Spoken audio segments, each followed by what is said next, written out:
Now that didn't take very long at all. I'm shocked. Probably because I was already used to the mechanics of the first Legends game, but my total journey of X-Men Legends 2 Rise of Apocalypse capped at just over 14 hours. Unfortunately, this is a case of second verse, same as the first. It's a slightly different story with more characters to choose from, namely Magneto and his Brotherhood of Mutants, but if the first Legends game didn't convince you, I don't think this one will.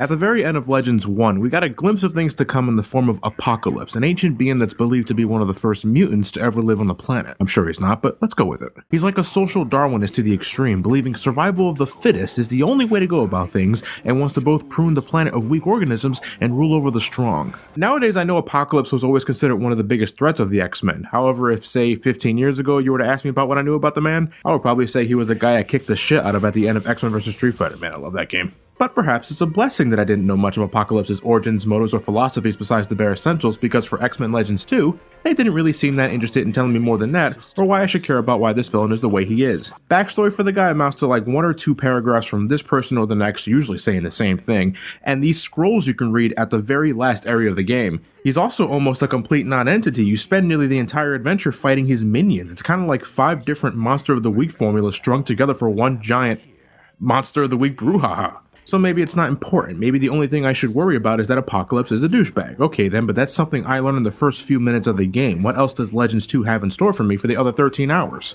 The answer is nothing. The story never goes any deeper than Apocalypse is a bad guy, he must be stopped. I have a soft spot for storylines where the good guys have to team up with their rivals for a greater cause to see if there's any possibility of unique chemistry that could make for compelling and entertaining writing. But it's only to justify the use of the Brotherhood characters for gameplay, which has largely been unchanged. And remember, the gameplay, when I separated it from everything else, was something I enjoyed last time. There are more abilities and characters to play around with, and alternate costumes to change the scenery should you grow weary of all the black leather. But also remember, the gameplay wasn't the main problem for me, it was how the whole game was structured. And yes, while there was definitely fat trimming here, the game still suffers from the same longevity issues that the dreadfully straightforward plot once again only accentuate. I'm happy to see the graphics are a tad better than before and that they actually bothered giving characters moving lips during cutscenes. The model structure and textures could still be better, but the FMVs are top quality for the generation's time. They also decided to bring some variety to the locales, and I emphasize some because it still gets very samey after a while, but gratefully not on an equal level as Legends 1. It is awesome to have access to villains like Magneto or Juggernaut, but when you're asking me to spend nearly 2 hours in one area decimating what feels like thousands of the same type of enemy, you're also asking me to shut my brain off, and that's exactly what happened to me here. I was on autopilot for an unprecedented amount of time, not getting absorbed in anything, finishing the game because I needed to review it. And then I only snapped out of it when Deadpool suddenly came out of nowhere, and then he just left after I beat him up.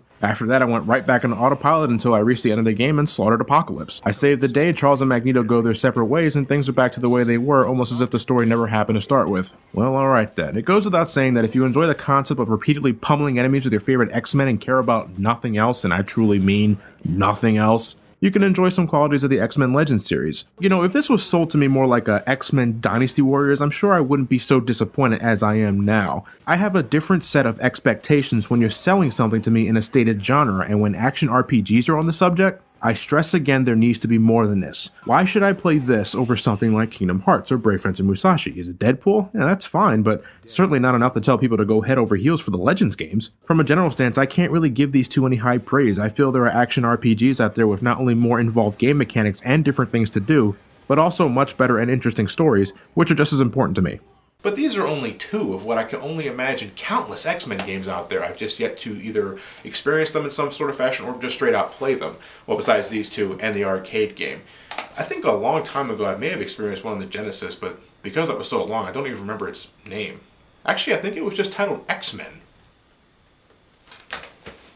Okay, so this is going to be a little different, because I'm not really reading the script or anything. I don't feel you can write things like this down, but I just want to take a minute to tell you how much I'm appreciative of your generosity and loyal support to make marathons like this possible. You know, this is the end of the First Owners Marathon, but as you can tell on the table, I barely scratched the surface. There are so many other games and things to look at as the months and years go along, because it's people like you that give me experiences to share. And yeah, this past Donators Marathon, I got a feeling there's a lot of stories I've shared. It's like with Corey in the house and Mary Kay and Ashley Sweet 16. You know, you never, even the most obscure shit can give you like the greatest stories to tell, and that's what I'm really grateful for. for that experience. And I'm not gonna lie, it's overwhelming. And that was one of the things I was worried about with this Donator's Marathon is like, this person went out of their way to hand me a game. Now, whether or not it's for the sake of expressing an opinion or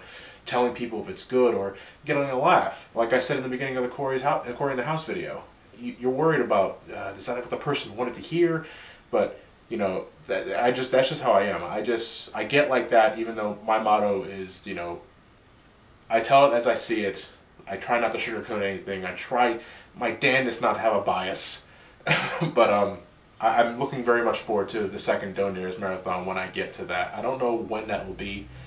Gonna be honest, don't know. I wouldn't expect another one for at least another year because I have pretty much the entire year booked at this point. There's just so many things I need to do, so much to do, so much to see. I'm not taking the back street, I'm taking the main road. And I want to thank each and every single one of you once again for continuing watching my channel, for being loyal supporters. I can't say that enough times throughout the years I've been doing this. I know, I'm a broken record. I feel like I need to say this because it's so goddamn true. I think I said enough. I'm stumbling now. I'm mumbling. And I just want to say thank you guys for watching. You have yourselves a fantastic night, and you take care of yourself.